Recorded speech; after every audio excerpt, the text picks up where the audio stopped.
While His Holiness is making introductions, I'll introduce myself. I'm Laurel Porter from KGW News Channel 8, and I'm pleased to be your MC for today. I'm also the host of our current affairs show, Straight Talk. We had an enlightening interfaith event this morning called Spirituality and the Environment with His Holiness the Dalai Lama and regional religious leaders. And if you were there this morning, I think you enjoyed it. I know His Holiness says he enjoyed it. It was an amazing morning. We also want to welcome the people who are watching us online as we live stream. I'm wearing a katya, which is a traditional Buddhist scarf of welcome that His Holiness gave me at the earlier session, and I'm honored to be wearing it. Thank you, His Holiness, for being here.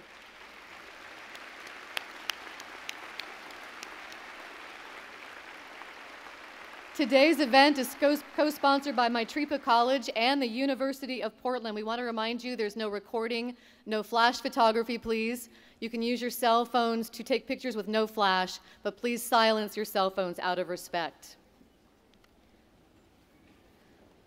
Portland Mayor Charlie Hales has agreed to introduce His Holiness for us this afternoon.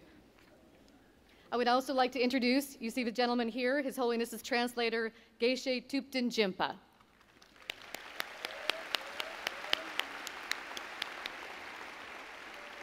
Let me tell you a little bit about our mayor of Portland. Mayor Hales earned his degree in political theory from an honors program at the University of Virginia.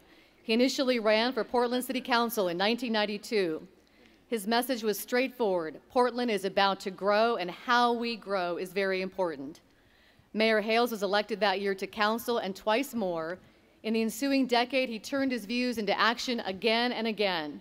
At the Transportation Bureau, he championed light rail expansion, streetcar development, and safe bicycle routes to reduce traffic congestion and improve the environment. Mayor Hales is on the boards of Friends of Trees and the Portland Parks Foundation. His work has been honored by the Bruner Foundation of Urban Excellence, the American Society of Landscape Architects, the Oregon chapter of the American Planning Association, and the League of Oregon Cities, and the Portland Bicycle Transportation Alliance. Please welcome Portland Mayor Charlie Hales to introduce His Holiness the Dalai Lama.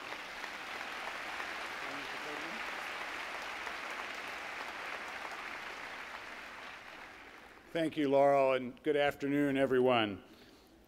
On behalf of the City of Portland, I want to thank His Holiness the Dalai Lama for blessing us with his presence here in our city.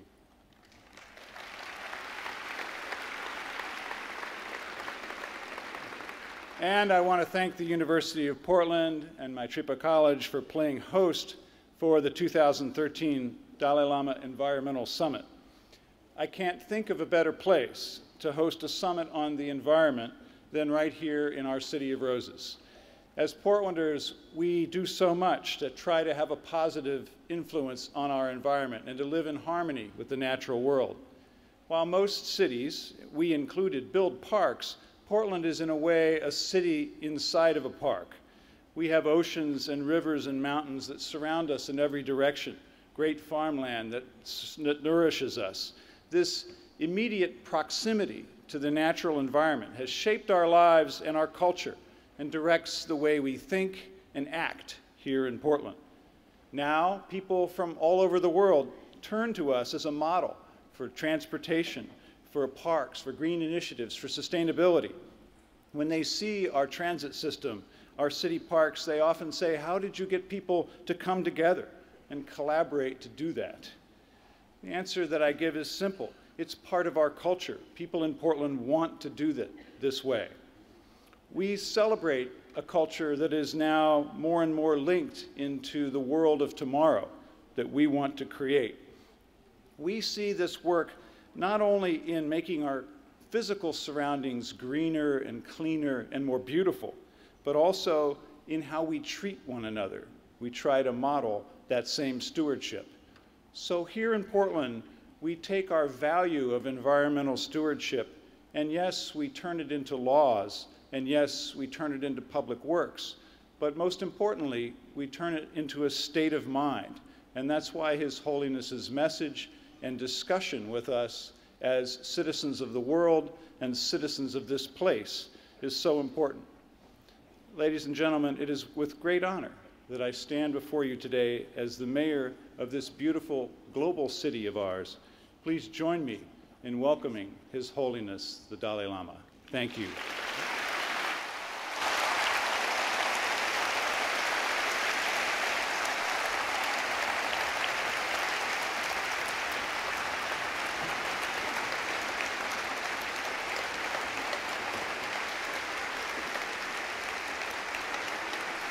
Thank you. Thank you.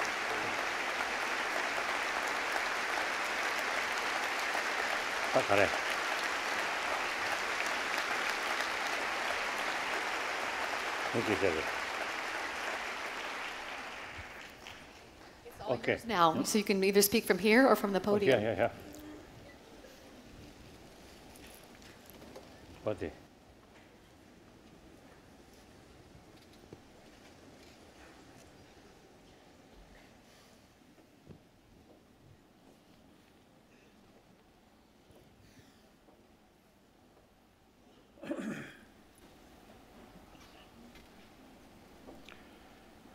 Dear brothers and sisters,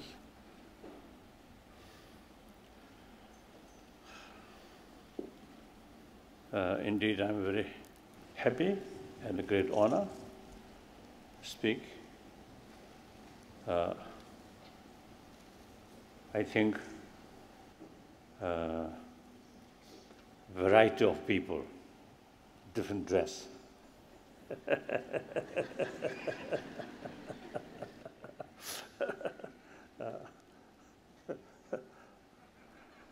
But I always stress oneness of human being. I feel that is something very, very important. Look, see, many conflict in the past and the present, and also if we don't don't look wide away, future also, you see, this kind of conflict will remain. So most of these conflicts are our own creation. These sort of man-made problems, I think not only men, but the female also sometimes create some problems.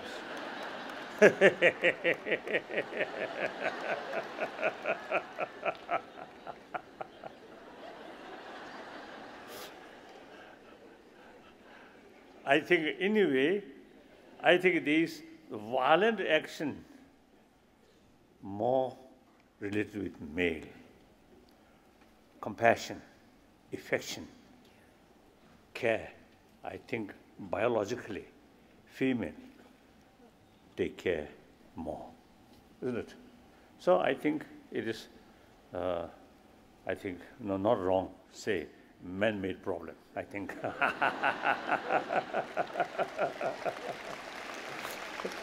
So these problems,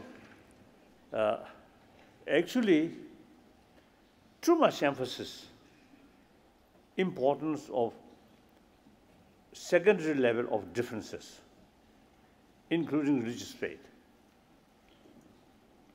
and different nationality, different races, and within same sort of faith, same nationality, again, so they make differences, social background, educated, uneducated, rich and poor, and further, influential or not influential. Too much of emphasis in these differences, the secondary level of differences. So therefore, if we think more of fundamental level, now for example today, 7 billion human beings are same human being, same, mentally, emotionally, physically.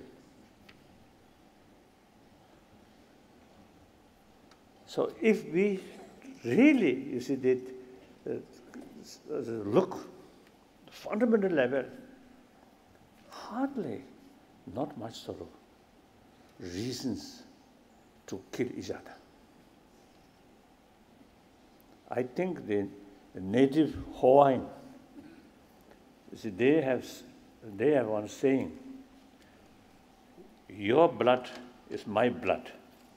Your bone, well, my bone. So that means your suffering is my suffering. Your happiness, my happiness. I think we really need that kind of sort of attitude. Entire humanity, same human being. Then here, more important, all 7 billion human beings want happy life. Do not want suffering. And everybody have right to achieve happy life. So, and then we are social animal.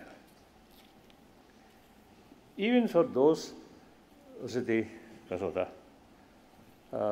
animal, like some of these ants or bees, and other some social sort of animal, because of their basic nature, is live together as a group,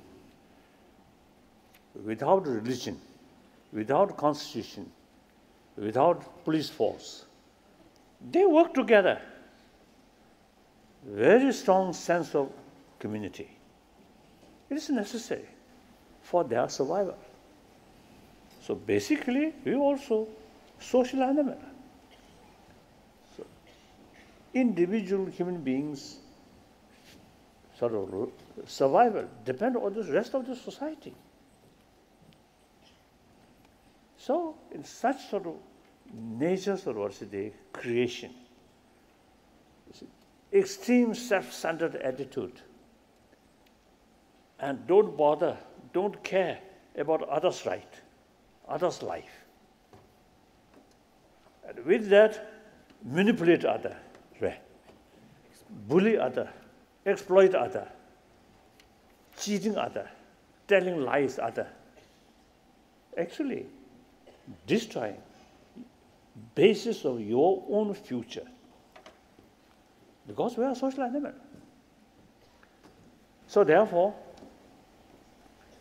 the sense of concern of others' well-being, the rooted, strong sort of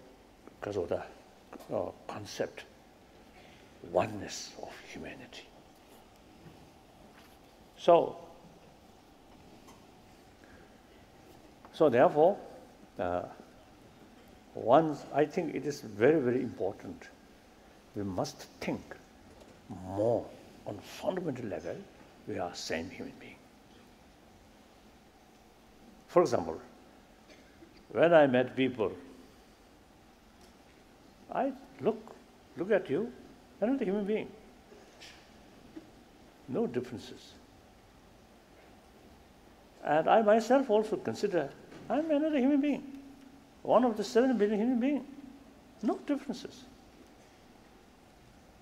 Races or faith, all these are secondary. So if I come here to talk with sort of strong feeling, I am Buddhist.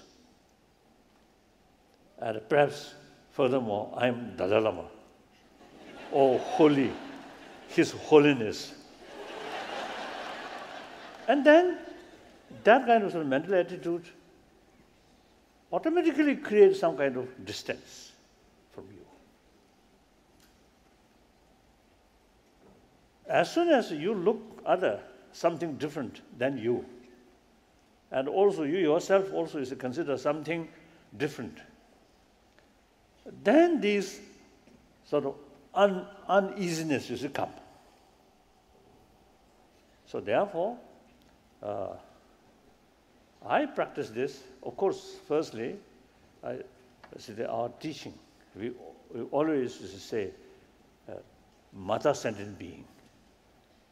even no make distinction, human being, other animals, or insects like that.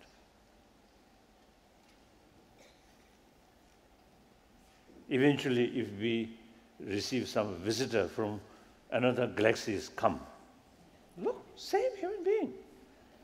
Maybe little different sort of shapes. But basically same.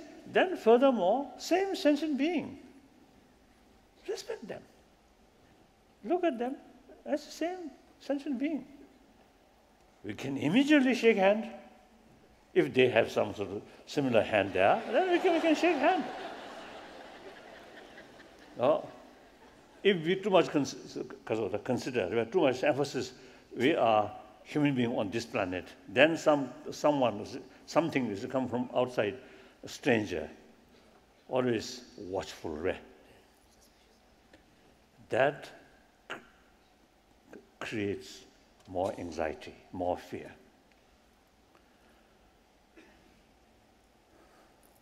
So since my sort of childhood, I always see mixing with people, and especially those, including sweepers. I love these sort of sweepers. They are more honest than those officials. Yeah. So, when I ask, you see, certain questions to sweeper, they answer very openly, including criticism about the regent, about some sort of high lamas or high officials. No hesitation. Very frank, very open. When I ask the same question to some officials, then they say, something happened, but still very good. That kind of attitude, more polite. So you see, because you see their own position, they consider their position is something important. Those sweepers, I think they are talking on the level of a human being, like that. So therefore, it is really important. You see, we must think we are same human being. Sometimes you see, some book you see wrote about Tibet, third eye, right? Then maybe consider something different to human being. Then Tibetans should consider something special, right? Something different. So in any way, so we are same human being. So we must think. Now here, sometimes you see people fond to make distinction east and west. Silly. No sufficient reasons. We are same human being.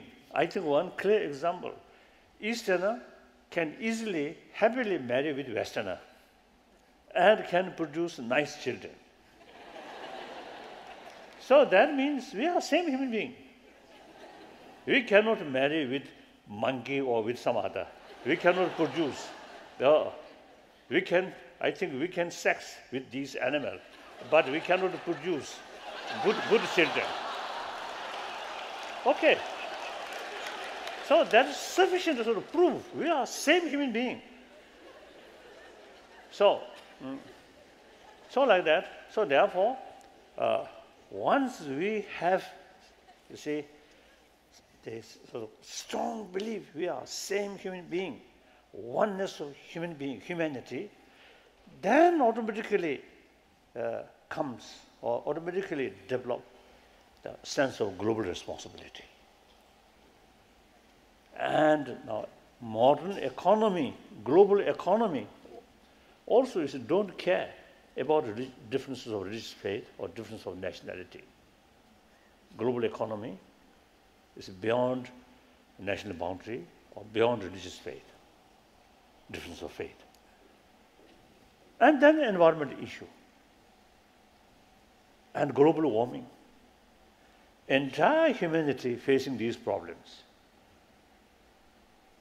So therefore, the reality also now telling us we should act like same human community.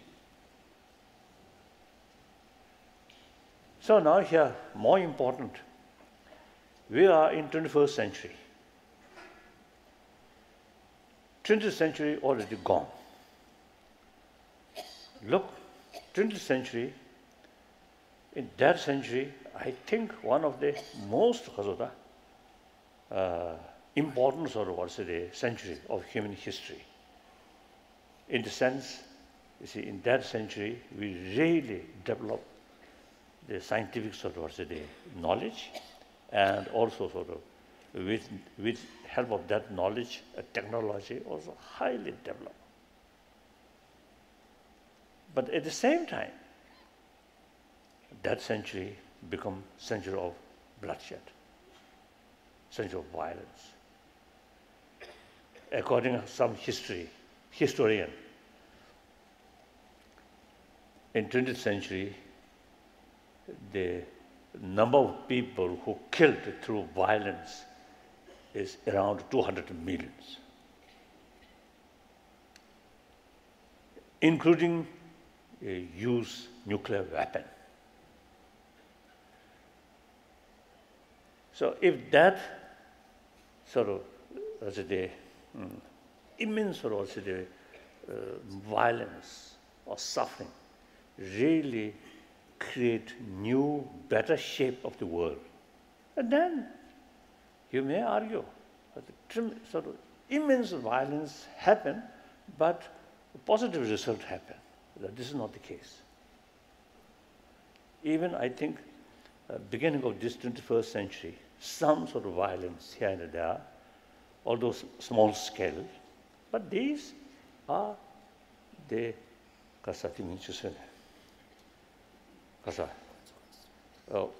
consequences or symptom of the past negligence or past mistake. More violence, you see, more negative reactions. Violence can control body, not mind. Mind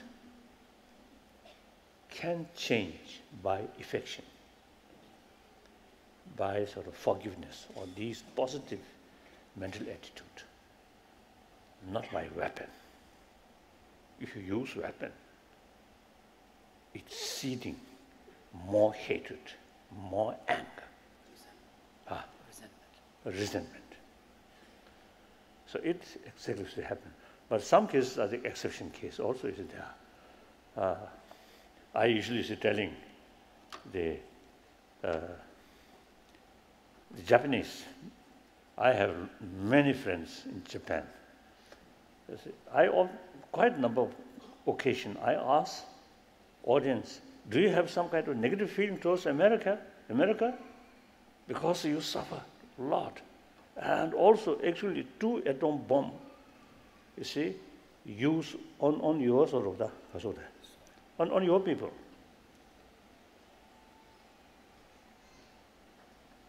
They say no negative feeling.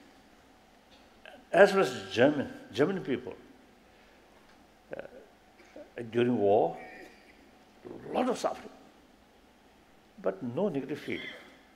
When Obama, as a candidate, visit Berlin, I think around 200,000 German people, you see, showing, welcoming him like that. So in many cases, I ask Germans, you see, no negative feeling. Then also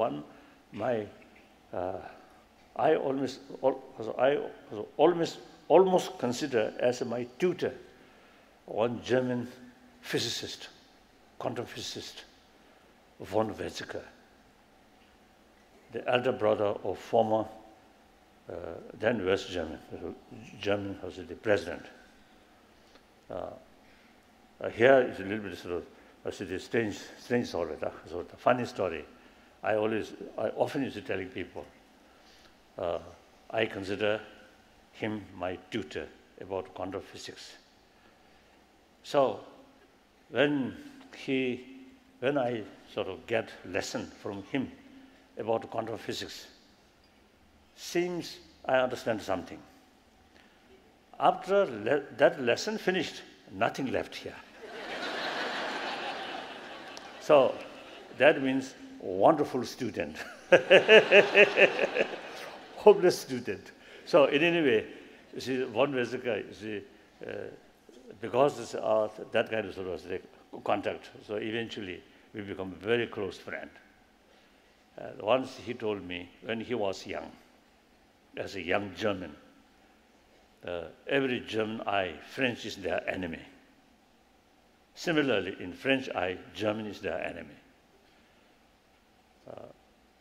Then he said, nowadays, that kind of attitude completely gone.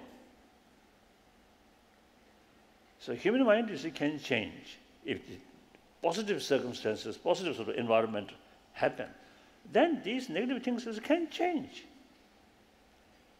So now, the 20th century, since is becoming century of bloodshed, century of violence, failed to bring new world, happy world. So therefore, now we must look, we must sort of think. This 21st century should be century of peace. Peace does not mean no longer any problem. No. Problem will remain. I think basically, so long we human beings with this sophisticated brain and different visions, different sort of ambitions, these are source of problem. So problem will remain. Now, a lot of problem will remain. And then meantime, you see, we must make this century peaceful century. Then how? That means any problem must deal with non-violent way. That means through dialogue, with sort of also the firm belief we are same human being. We have to live together. So their interest, my interest, their interest. So therefore, on that belief, compromise. That's the basis of meaningful dialogue. So, in order to create peaceful century, this 21st century, this century should be century of dialogue, not century of a weapon, but century of dialogue. So that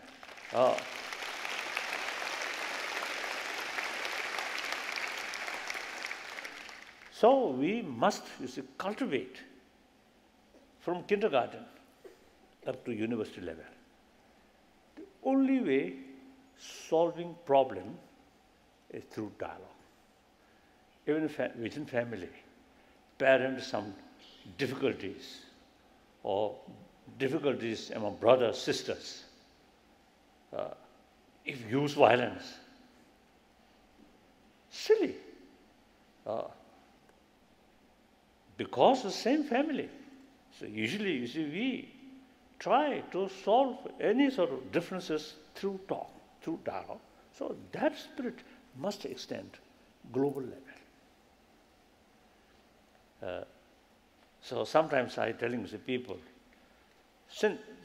if you see we teach from childhood, whenever some problems, some conflict, some differences come, must deal that problem through dialogue.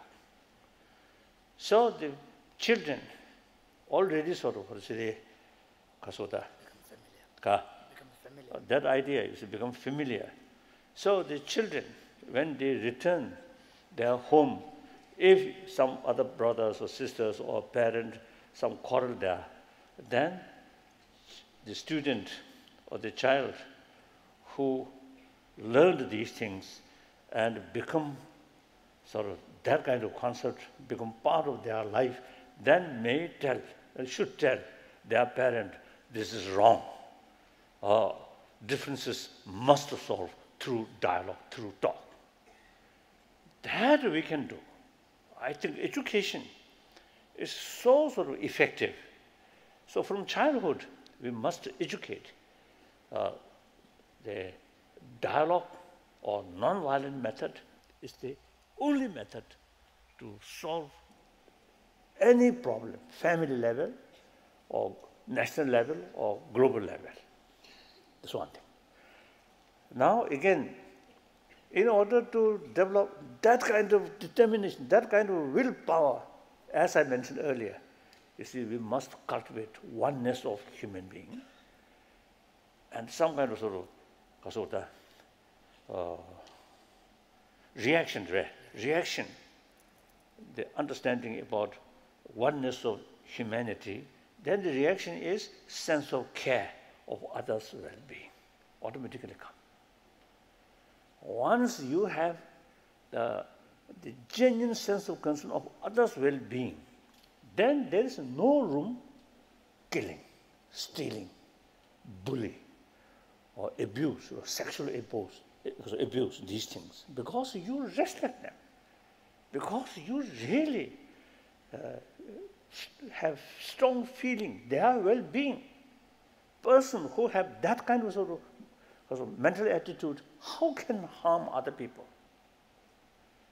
So the key factor for non-violence is respect other, sense of concern of their well-being. These things are not necessarily related with religious faith.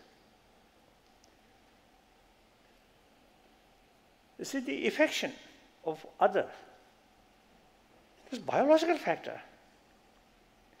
Even animals, dogs, cats, their mother showing tremendous affection to their youngster.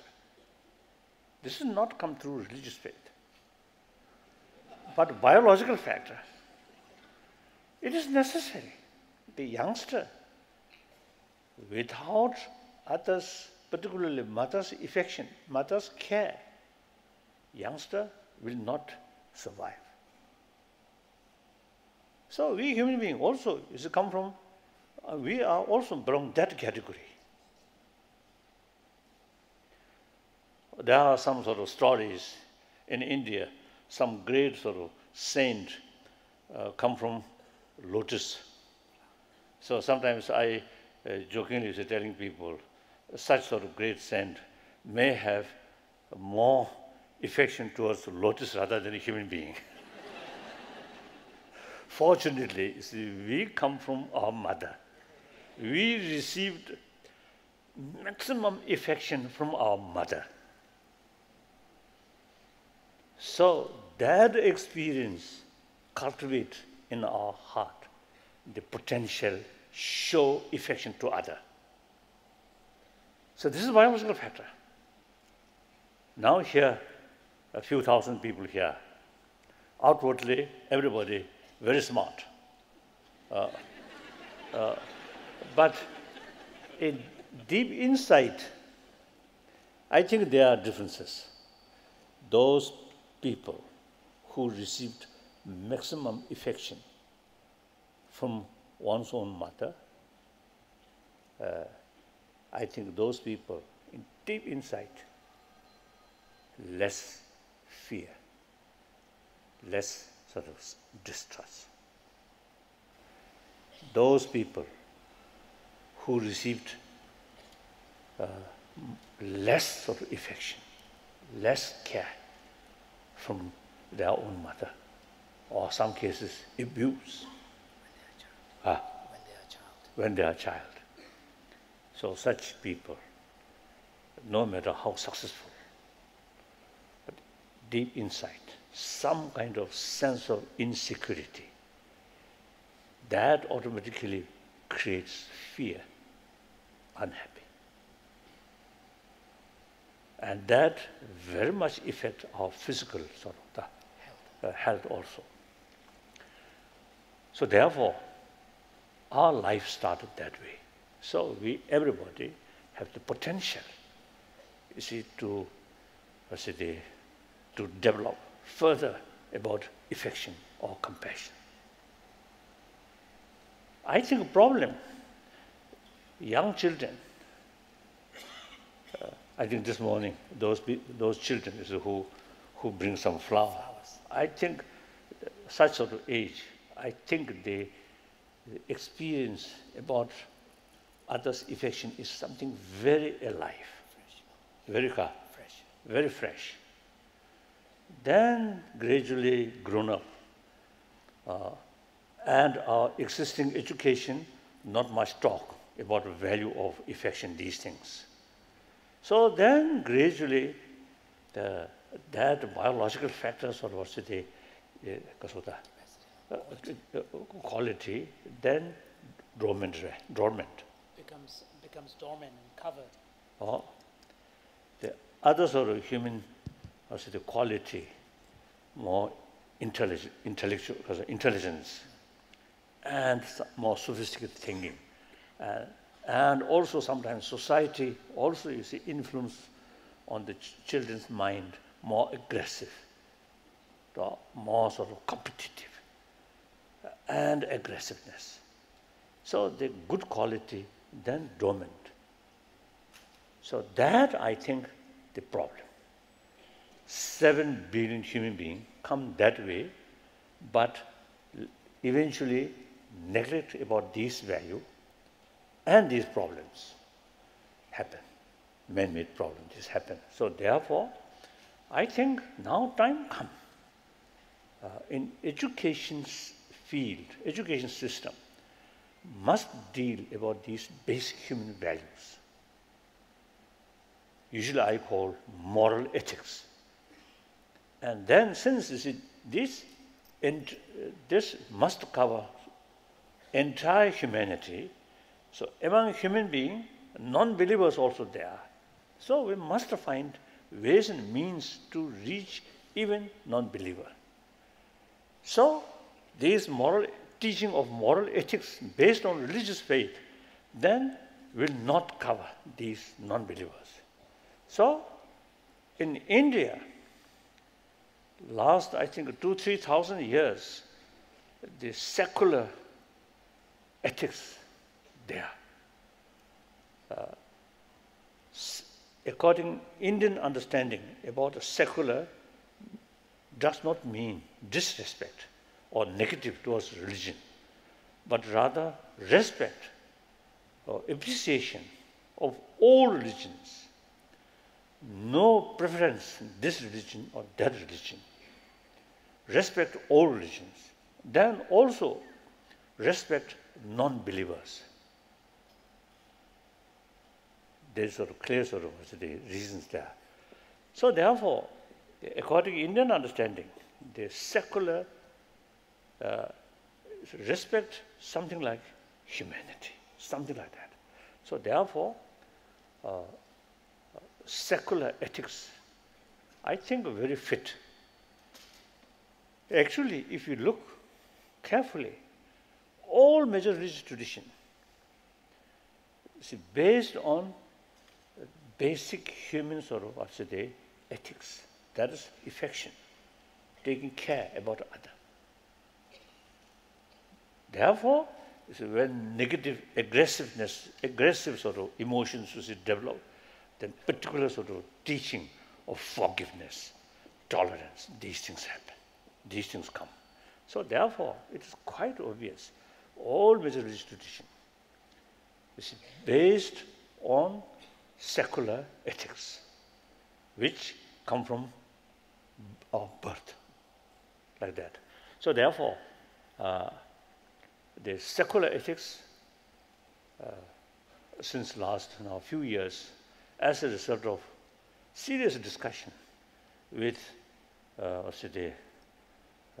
medical scientists and also brain scientists, all these things, such scientists, you see, we have now conclusion. We really need some sort of effort to nurture our basic human values, experience or the capacity of showing affection to others, that must be nurtured through education, through awareness. So through that way, I think we can develop a generation who have more compassionate type. That's the way to build this 21st century be century of dialogue, century of peace. In other words, century of compassion. That we can do through education, not through prayer.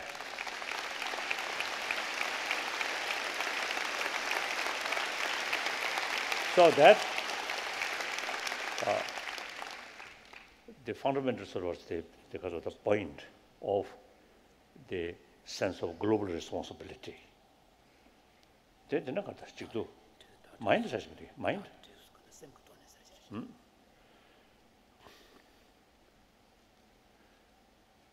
I think that covered, right? Oh. So, you see, sometimes my talk and the subject which mentioned in the program sometimes not go together.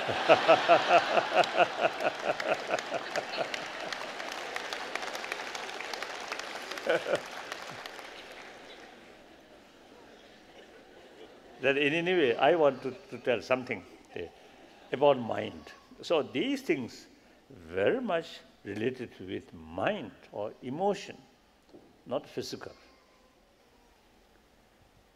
So it is important to have some knowledge about world of emotion, world of mind.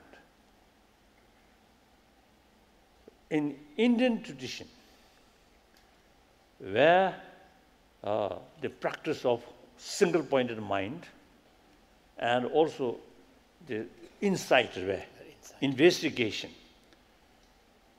See, in ancient Indian tradition, including Buddhism, Jainism, you see, this practice is important part of their sort of religious, spiritual sort of practice. So, more information about mind, about emotion. I think we, in the field of secular ethics,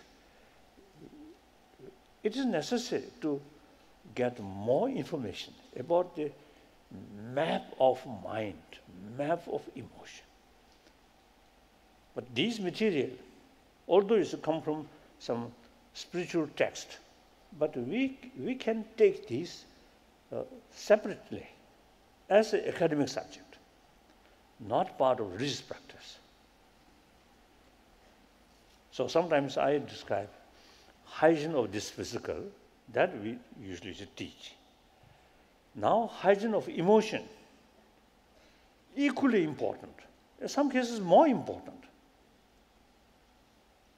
According to medical scientists, physical health and mental health, very close. Too much emotion, too much disturbed emotion here, very bad for our health, physical health. So healthy mind, healthy body, very much linked. So therefore, I think we should pay as much sort of attention as we take physical health. Similarly, we must take more sort of attention about mental health. So usually,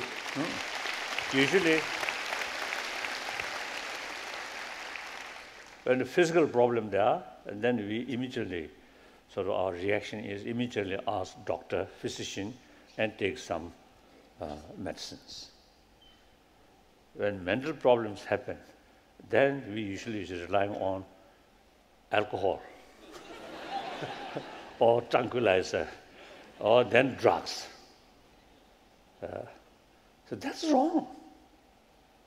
And some sort of problem in mental level, we must deal problem, mental level, through mentor's own training, not relying on external means. So therefore, I think, irrespective whether believer or non-believer, I think really worthwhile some knowledge about world of mind. Right? That I think very, very important. That I think in modern education, I think should include as an academic subject, as a subject of hygiene of emotion. That I think possible. So with full cooperation, some institution, and also in India, some university, and also in America, some university, actually, you see, they're working on that. So eventually, like this university, also, you see, may have some suggestions or some ideas. So we can communicate, we can discuss like that. So that's about my talk. Now some questions. Now I'm going to sit there.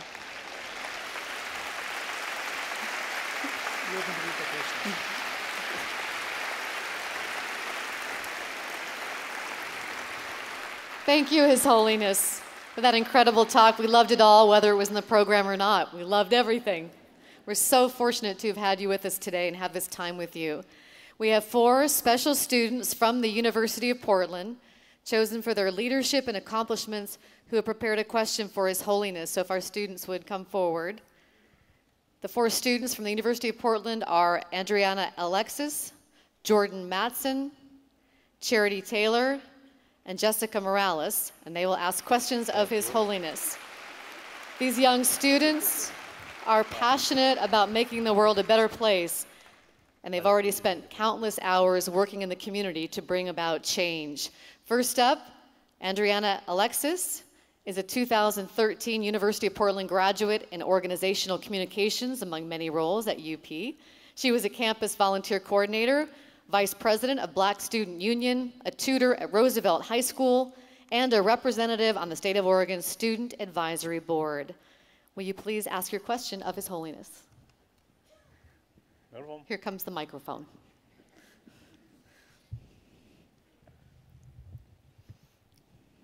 Hello. So we had some questions that were submitted beforehand, so we're going to ask the ones that we chose from that pile. I want to make a difference and make the world a better place, but I also don't want to spend all of my time worrying about what might happen in the future. How do we balance living in the moment while working on a difficult long-term goal?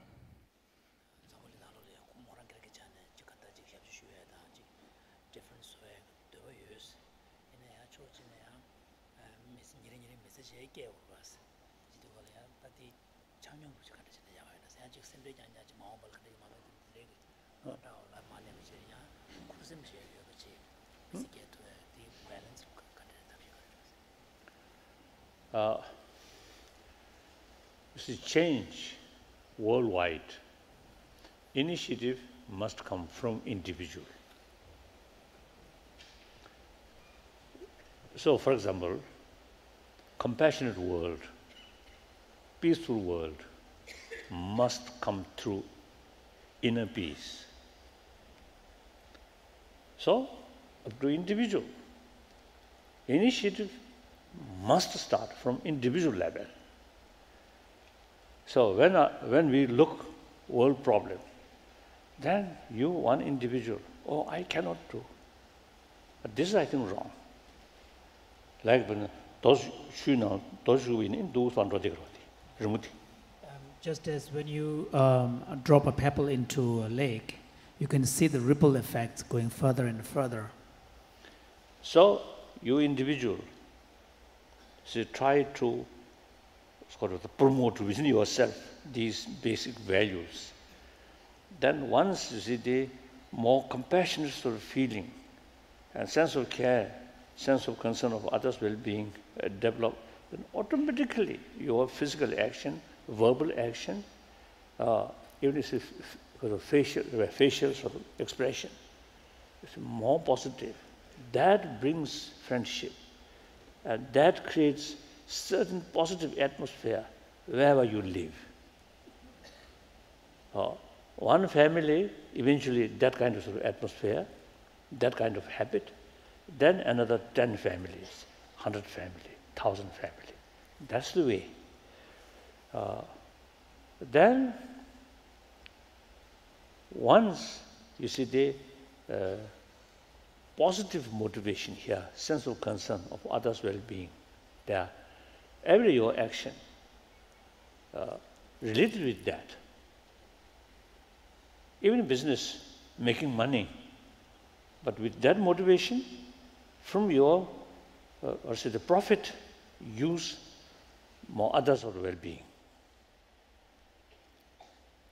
I don't know, to working in a sort of weapons factory, I don't know. That's I don't know. So eventually, the world, once we truly develop new method solving conflict through dialogue, once you see that, spread, then no use military forces. Then we can think seriously, demilitarize the world. And then I think it is quite pity, very brilliant scientists, you see, use their brilliant brain for how to kill human being. It's sad. No matter how high salary, but actually work is, you see, use their wonderful brain for destruction. Sad. So that also I think we should consider very seriously, step by step, how to reduce military expenses. Then eventually they demilitarize the world. Clear? His Holiness, thank you for that answer. Andriana, thank you for the question. Next up, Jordan Matson. More? Not completed. Oh, not completed, more. Come back up here. Excuse me, His Holiness. It is my sort of, I said, the bad habit. Once I open my mouth, then always continuously blah, blah, blah, blah, blah, blah, like that. So you see, with sincere, compassionate motivation, then every your action, activities for salary, for earning, can be positive, clear. If negative motivation here, too much self-centered attitude, even preaching, teaching, also become destructive, clear. So if positive motivation develop here, then carry all your activities carried by that kind of motivation, then every your action become non-violence, become constructive. So, you see the practice or serving, you see the promotion of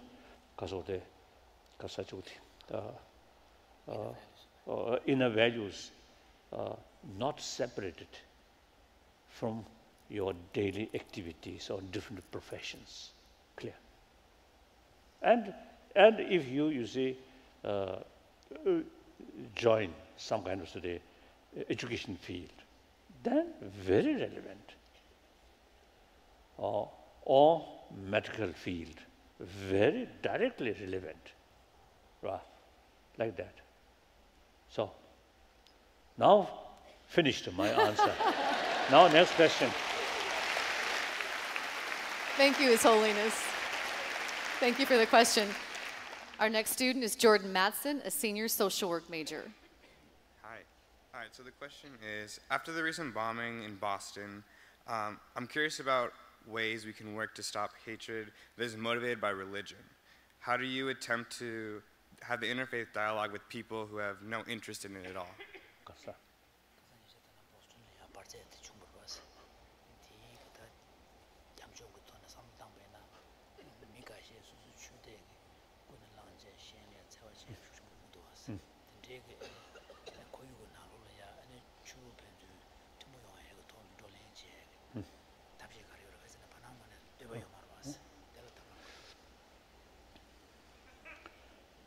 this morning's session. You are there or not? Oh, then you already heard these things. So, as I mentioned earlier, one, you see, like you see French, German, and during war, Japanese and American, and German and American, it's a very, very negative sort of anger. With that moment, the mind sort of fully controlled by anger, hatred, then desire to kill your enemy as much as possible. So use atom bomb like that. But that mind, temporary, always changing, through awareness, through education, through personal contact. So at that moment, say, you see, so much sort of hatred each other, then you see, cannot imagine eventually become something 100% changed or different. Unthinkable. But time passes and makes some, not necessarily effort, but new environment, new reality comes, will go. On top of that, effort. As far as religion is concerned, this morning we already discussed it, this kind of sort of meeting. And then media also have important role. So must show this sort of same potential of all these different traditions. And then some mischievous people always happen. I think out of 7 billion, at least few hundred mischievous people always there. We cannot control. Whether God created or not, mischievous people always there. So sometimes I sort of telling people our sort of vision, the world, demilitarized the world.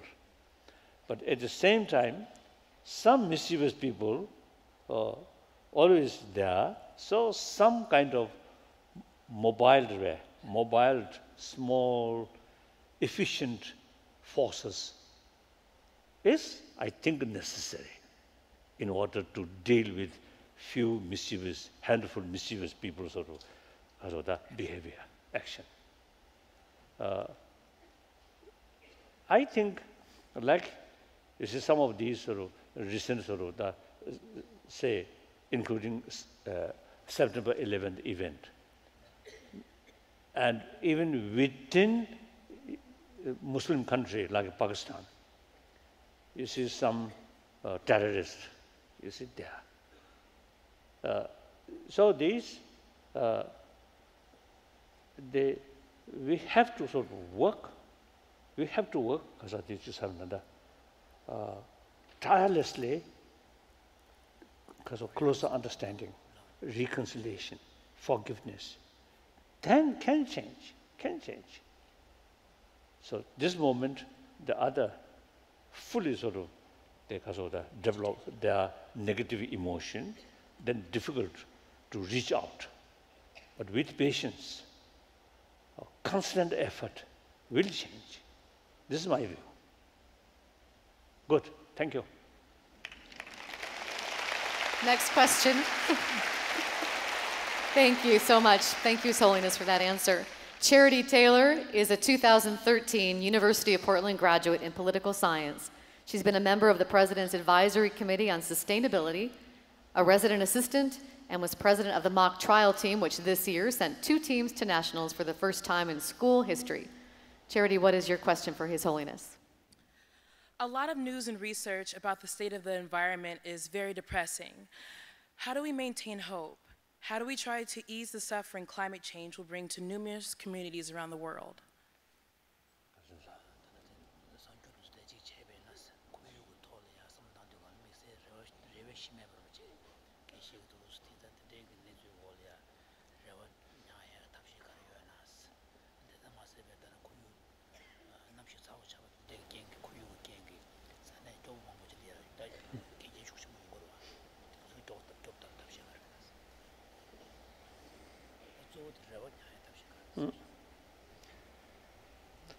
Yes, now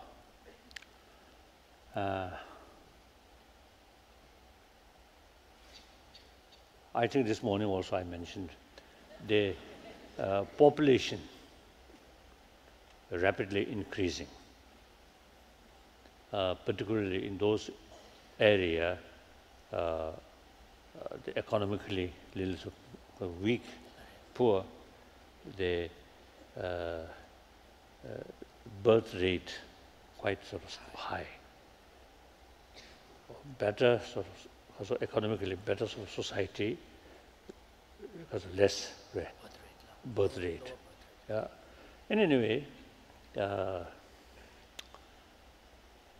and then natural disaster, I think, frankly speaking, I think will increase because of changing the whole sort of the galaxy's movement like that. And then each individual sort of the planet is also, you see, there I think because of the position is changing. These are beyond our control. Then, but basically, I think as far as I think our own sort of created problem is concerned, early part of 20th century, in the later part of 20th century, I think big change. Early part, I think different nations, citizens, when the nation declare war, every citizen, without slightest question, join proudly war effort. That kind of, sort of attitude changed in the later part of 20th century. Like during Vietnam War, many Americans expressed their sort of disagreement through demonstration of these things. Then Iraq crisis about to happen. From Australia up to the United States, I think millions of people come out. So I'm against war, violence. So that's, I think, clear sign humanity, generally speaking, really fed up about violence and really keen peace or non-violence. And then also environmental issue. My own life, in early part of my life, no knowledge, no sort of, because of no awareness. Then later, through awareness, then gradually, I fully committed about environment issue. Even, you see, later part of 20th century, even political party, new political party, their main concern is ecology. So, Green Party also happened. Originally, that's the idea. But later, I don't know, some Green Party become like a normal party like that. So in any way, and then important is, I think, after Second World War, during Cold War, you see both sides, Warsaw Pact, NATO, you see, really, you see, prepare, you see, some big conflict out of fear. That, after Berlin Wall disappeared, that eventually disappeared. Not by force, but by popular movement. Very clear. Then I think within 20th century, the new political sort of concept, totalitarian system, after Bolshevik revolution, that kind of sort of system within the same century changed. These not by force, but by popular movement. Very clear. Then another thing, in the past, science and spirituality is something to separate. Later part of 20th century, the scientific research highly developed. Then they gradually, you see, developed the concept mind and mind and reality, something very, very close. So in scientific field, now they sort of not exclude about mind, importance of mind. Now scientific field itself, because there are sort of knowledge about brain activities, they automatically now develop some sort of curiosity about the emotion and relation, mind, brain, like that. Previously, you see, some hardliner scientists, they simply dismiss existence of mind, emotion. But that now some kind of bridge now developing. So these are, I think, big change within same century. Now this 21st century is follower, continuation of the later part of 20th century. I think, and then again, I think the many occasions when I refer modern education system need some kind of effort dealing with moral ethics. When I give you these points mentioned, India or Europe or America and many places, audience really responds very, very strongly. So these are indication, our sort of concept now becoming more widened and more realistic, more deeper. So this is the sign of hope. Clear. So, and sometimes you see, some people you see have the sort of the impression now we human being, basic nature is something negative. So the future of humanity is doomed. That's wrong. Basic human nature, as I mentioned earlier there, we come from our mother with tremendous sort of affection from our mother. So basically, we are more compassionate in nature, and therefore automatically our basic nature is more gentleness. And obviously, now newspaper or media, if some murderous things happen, then immediately report. Actually, thousands of children, thousands of older people receiving affection, serving from out of affection, not report. Why? Basic nature, you see, affection, taking care, take for granted, killing, something unusual. So therefore, basic human nature is more gentleness, more compassionate. So think that way, then no reason to feel pessimistic attitude. There is solid ground, be optimistic. I believe that, and accordingly, I think in spite of many difficulties, I survived. If too much sort of the pessimistic hopelessness, then certainly I lost my sleep, I will lose digestion, then I think more wrinkles. But remain here, more optimism, more hope in spite of some difficulties. My mind always fresh, except you see few white now number of white hair now here. I think these people may not see now more and more white hair. There's one sign, one way sign of age, but one way sign of experience, sign of wisdom.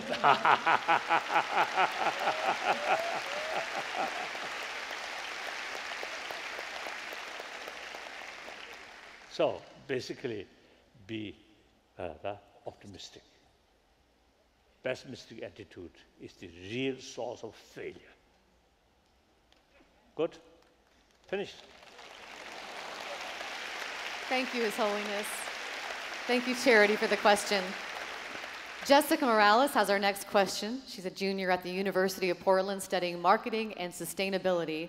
She's held several leadership roles on campus, both in her dorm and with the campus programming board. Jessica, what is your question for His Holiness? How can interfaith cooperation and dialogue help people understand our collective responsibility to both current and future generations, especially to take action to preserve and restore the environment?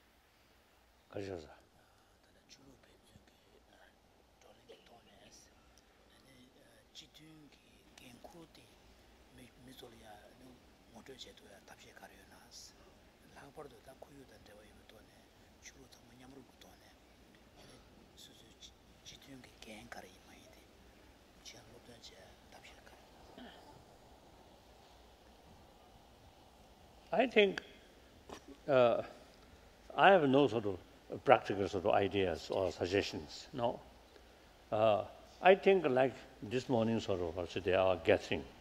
This kind of meeting, from time to time, should take place in each city or each sort of place. Then educate public through media, like sort of the articles or some talks in television show like that.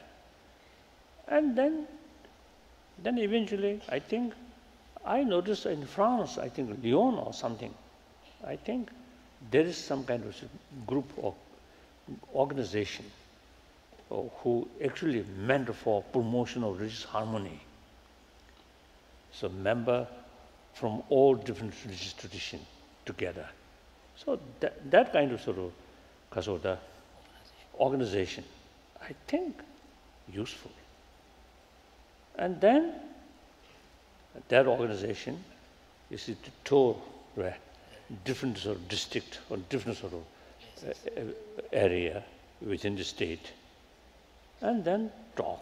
And also occasionally is to visit school or college and talk these things. Maybe then these activities should be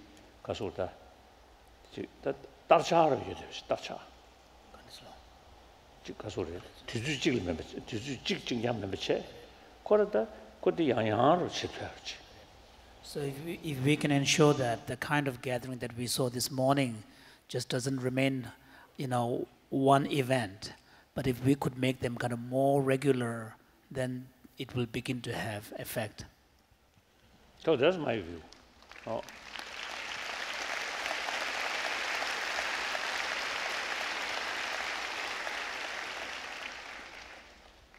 Thank you for the question. Then also, sorry. Sorry. And then also, like I think, got a city level, or district level, or these occasionally organize. You see, people from different sort of religious group, and discuss the current situation, more serious discussion. Then some problem about to happen, then from that sort of group, visit and talk. In India, some occasion, I suggested, at least in India, the Hindu, Muslim, Jains, and Buddhist and usually it's a very good sort of relations. So some group like in Burma, things will happen. From if you see some permanent group, then from that group some representative go this troubled area and meet people and talk. Just you see from distance some suggestion, not that way, but go on spot and then meet these people. As I mentioned, or lunchtime, as I mentioned, lunchtime, you see these sort of, because of the hostile group meet together and talk by third person, then gradually you see their intensity of emotion can cool down. So that's the way.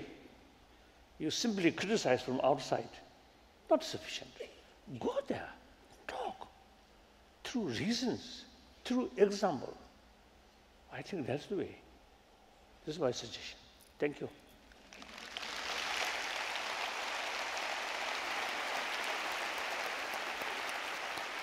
Thank you, His Holiness, for answering those questions for us.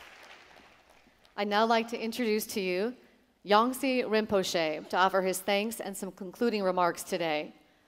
Yongsi Rinpoche is the president and founder of Maitripa College, the only Buddhist college, Tibetan Buddhist college in the Pacific Northwest, and only a handful in the Western world. Rinpoche trained in the traditional monastic system for over 25 years, and in 1995 graduated with the highest degree of Geshe Larampa from Sarajay Monastery in South India. He then completed his studies at Gyume Tantric College, and in 1998, having the particular wish to benefit Western students of the Buddha Dharma, Rinpoche came to the West to teach and travel extensively throughout the US and Europe. Rinpoche was a resident teacher at Deer Park Buddhist Center in Madison, Wisconsin for 5 years, and currently is also the spiritual director of Gondan Shedrip Ling Buddhist Center in San Juan, Puerto Rico, and spiritual director of Dharma Friendship Foundation in Seattle, Washington. Rinpoche is the author of Practicing the Path, a commentary on the Lamrim Chenmo. Please welcome Yongsi Rinpoche.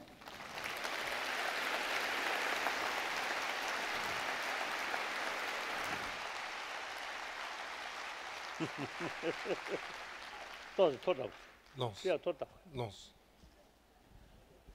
Very tall. You are very tall. Oh.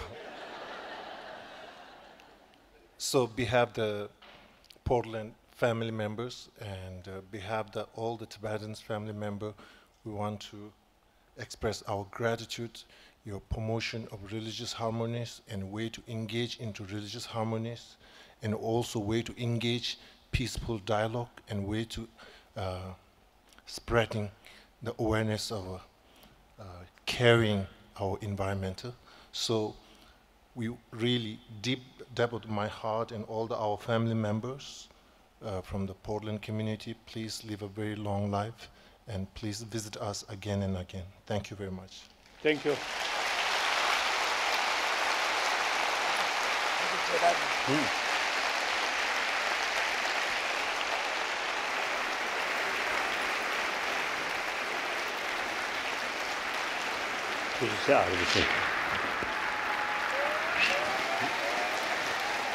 Oh.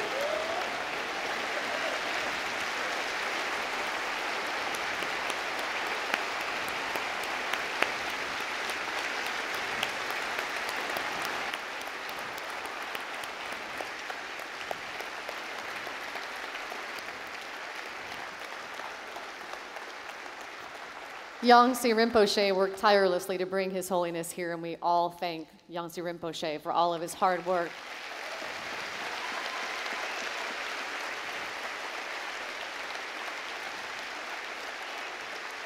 We'd also like to thank Maitripa College for everything they did, all their volunteers to put this together, and the University of Portland. Thank you so much. Okay. And now I'd like to introduce Lori Kelly to offer a few words of thanks from the University of Portland to His Holiness. Lori is the Chief Marketing Officer at the university and says she has the amazing job of promoting UP. Maybe the best marketing gig ever, she says. Please welcome from the University of Portland, Lori Kelly. Good afternoon, everyone. Thank you so much for everyone, this entire audience for attending here today. I hope you had a wonderful time. We at University of Portland feel very blessed to have been involved in this process. We'd like to thank Maitripa College, and in particular, Sarah Winkleman and Yangtze Rinpoche, who you just met.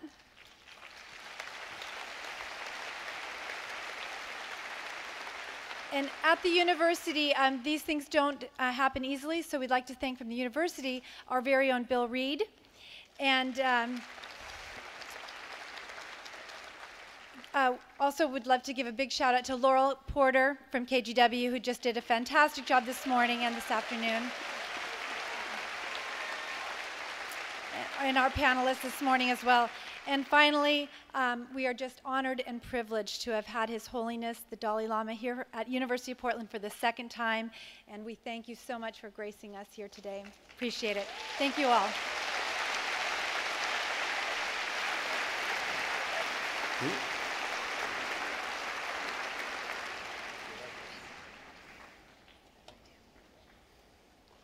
Wow.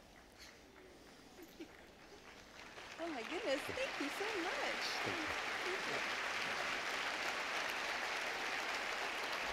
And now I would like to welcome Sarah Winkleman from Maitripa College, who will read a financial summary for the event. And I have to say, she's put in a lot of hard work. One more. Sarah Winkleman.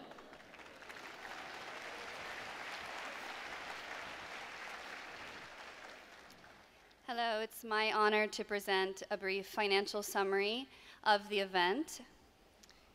Our total expenses came to $90,462. Our total revenue came to $290,000.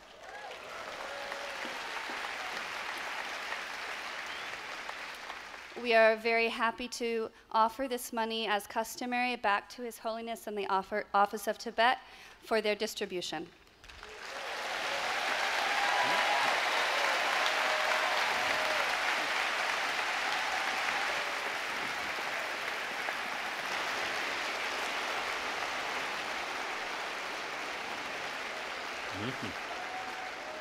Thank you, thank you. Thank you. Now finished. I think we're done. Would you like to offer some final words? Yes. No, I was going to let you offer some final words, His Holiness. Karsa. No. No, nothing. Nothing. All right. This incredible day has now come to a close. Join me in giving a final thank you to His Holiness, the Dalai Lama, the spiritual leader of Tibet.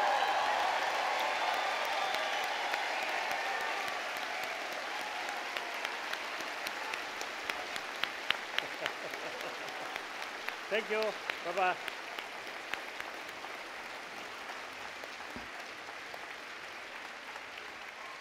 Thank you. Thank you. It's a pleasure to meet you. Thank you.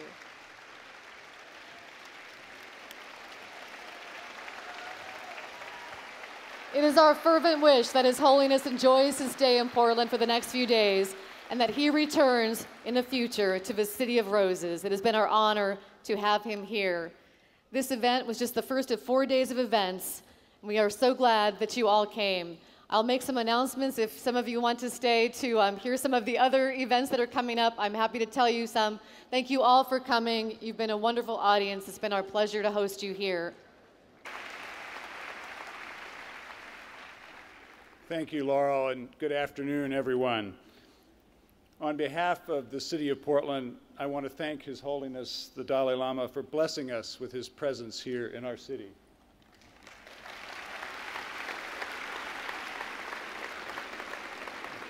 And I want to thank the University of Portland and Maitripa College for playing host for the 2013 Dalai Lama Environmental Summit. I can't think of a better place to host a summit on the environment than right here in our City of Roses. As Portlanders, we do so much to try to have a positive influence on our environment and to live in harmony with the natural world. While most cities, we included, build parks, Portland is in a way a city inside of a park. We have oceans and rivers and mountains that surround us in every direction, great farmland that nourishes us. This immediate proximity to the natural environment has shaped our lives and our culture and directs the way we think and act here in Portland. Now, people from all over the world turn to us as a model for transportation, for parks, for green initiatives, for sustainability.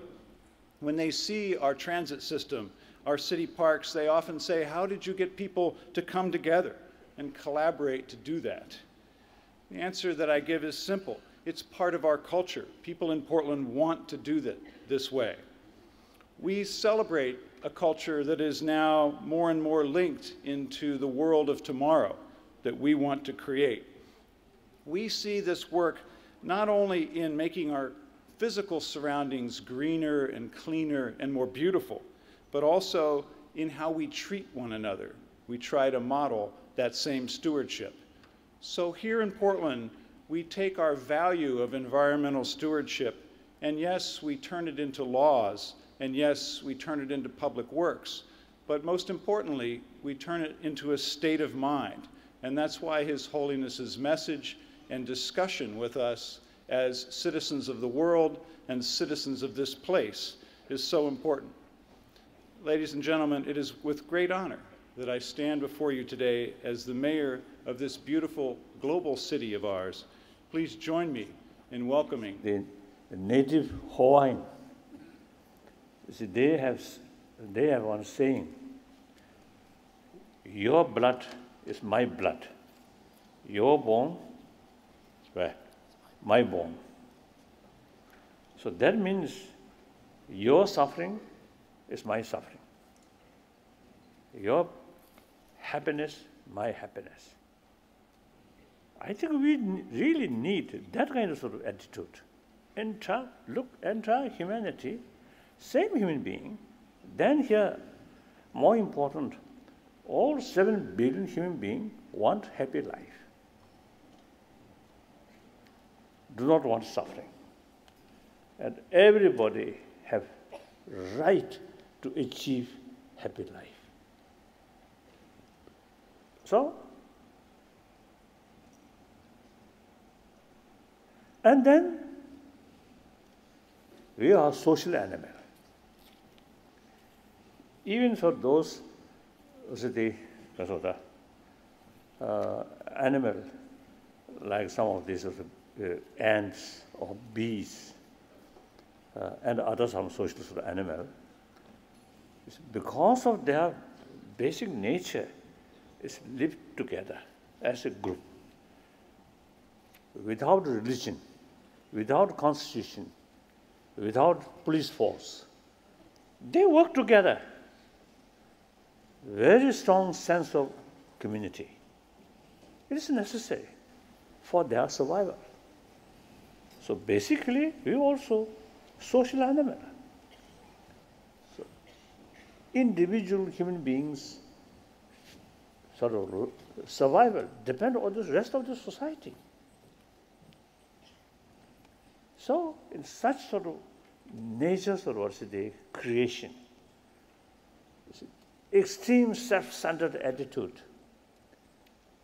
and don't bother, don't care about others' right, others' life. And with that, manipulate other, bully other, exploit other, cheating other, telling lies other. Actually, destroying. While His Holiness is making introductions, I'll introduce myself. I'm Laurel Porter from KGW News Channel 8, and I'm pleased to be your MC for today. I'm also the host of our current affairs show, Straight Talk. We had an enlightening interfaith event this morning called Spirituality and the Environment with His Holiness, the Dalai Lama, and regional religious leaders. And if you were there this morning, I think you enjoyed it. I know His Holiness said he enjoyed it. It was an amazing morning. We also want to welcome the people who are watching us online as we live stream. I'm wearing a katya, which is a traditional Buddhist scarf of welcome that His Holiness gave me at the earlier session, and I'm honored to be wearing it. Thank you, His Holiness, for being here.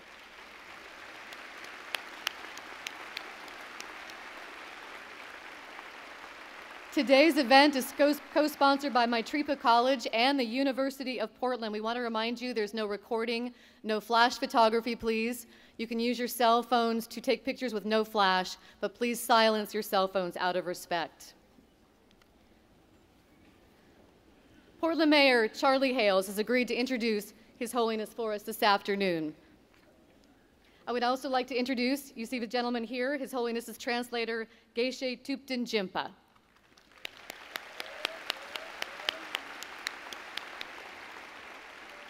Let me tell you a little bit about our mayor of Portland.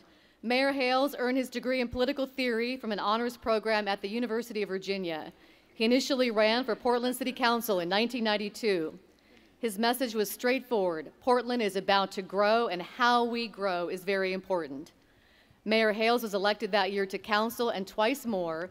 In the ensuing decade, he turned his views into action again and again. At the Transportation Bureau, he championed light rail expansion, streetcar development, and safe bicycle routes to reduce traffic congestion and improve the environment. Mayor Hales is on the boards of Friends of Trees and the Portland Parks Foundation. His work has been honored by the Bruner Foundation of Urban Excellence, the American Society of Landscape Architects, the Oregon chapter of the American Planning Association, and the League of Oregon Cities, and the Portland Bicycle Transportation Alliance. Please welcome Portland Mayor Charlie Hales to introduce His Holiness the Dalai Lama.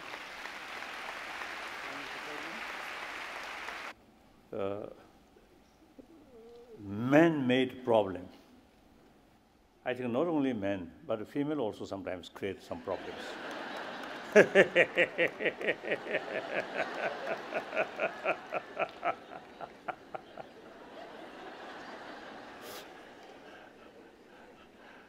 I think anyway, I think this violent action more related with male. Compassion, affection, care. I think biologically, female take care more, isn't it? So I think it is, I think, no, not wrong, say, man-made problem, I think.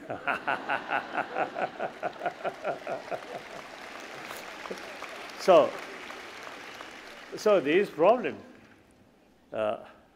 actually, too much emphasis, importance of secondary level of differences, including religious faith,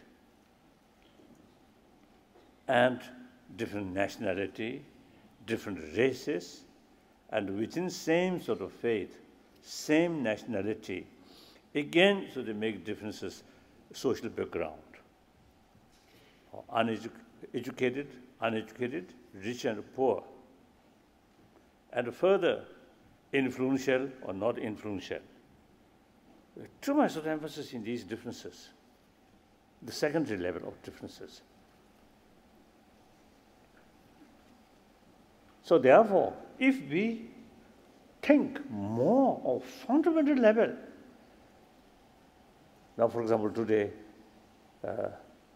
7 billion human beings are same human being, same, mentally, emotionally, physically.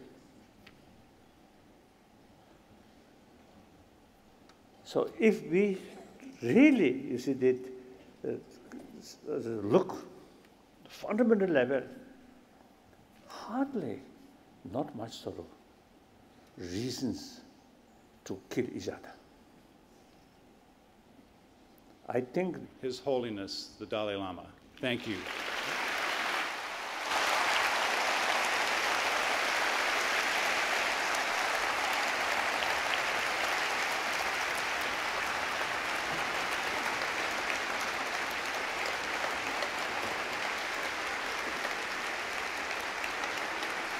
Thank you.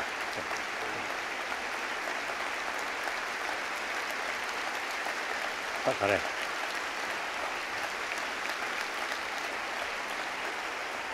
Thank you, Sherry. Okay. Now, so you can either speak from here or from the podium. Yeah. Okay.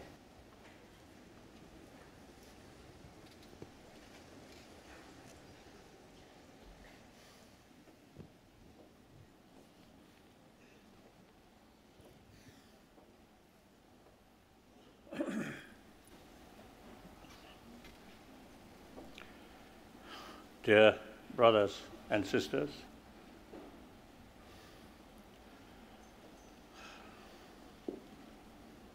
indeed I'm very happy and a great honor to speak. I think variety of people, different dress.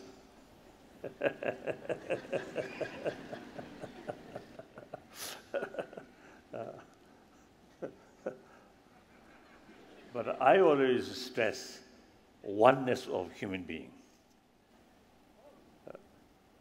I feel that is something very, very important. Look, see, many conflicts in the past and the present, and also if we don't don't look wider way, future also, you see, this kind of conflict will remain. So most of these conflicts are our own creation. These sort of